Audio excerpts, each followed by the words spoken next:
Dans cet exercice, on souhaite donner la nature de ce triangle, dire si c'est un triangle isocèle, rectangle ou autre chose.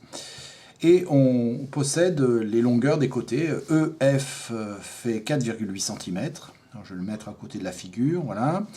EG, c'est 6,4 cm. Et FG, c'est 8,5 cm. Voilà tout ce qu'on connaît de cette figure. Alors, on va utiliser l'égalité du théorème de Pythagore, si on arrive à l'écrire, pour utiliser soit la réciproque, soit la contraposée de ce théorème. D'abord, la première chose, c'est d'indiquer qu'on est dans un triangle qui s'appelle EFG. Ensuite, je vais repérer le côté le plus grand. C'est lui qui est susceptible d'être l'hypoténuse s'il s'avère que le triangle est rectangle. Le côté le plus grand, c'est facile, c'est FG. Alors, je vais calculer le carré de ce côté, le carré de la longueur FG. Donc, 8,5 au carré. J'utilise la calculatrice.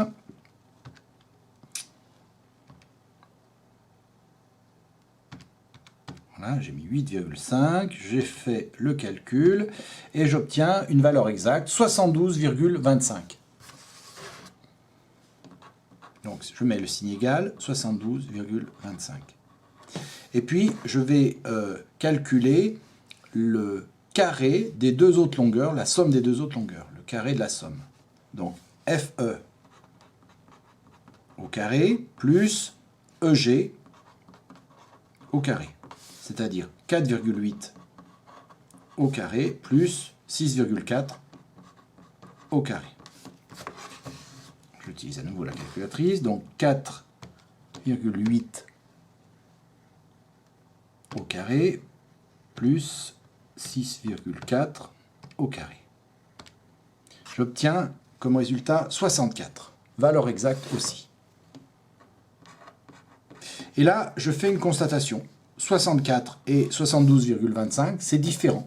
Donc ça, c'est pas la même chose que ça. Je vais l'écrire, c'est une constatation, c'est une conclusion, j'en suis certain. FG au carré n'est pas égal à FE au carré plus EG au carré. Le côté le plus grand au carré n'est pas égal à la somme des deux autres carrés de côté. Eh bien, je vais pouvoir utiliser la contraposée et je vais juste avoir à écrire que d'après cette propriété, d'après la contraposée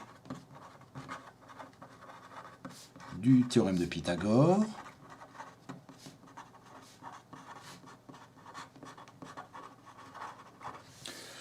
le triangle EFG n'est pas rectangle. Il n'est pas rectangle en aucun des sommets.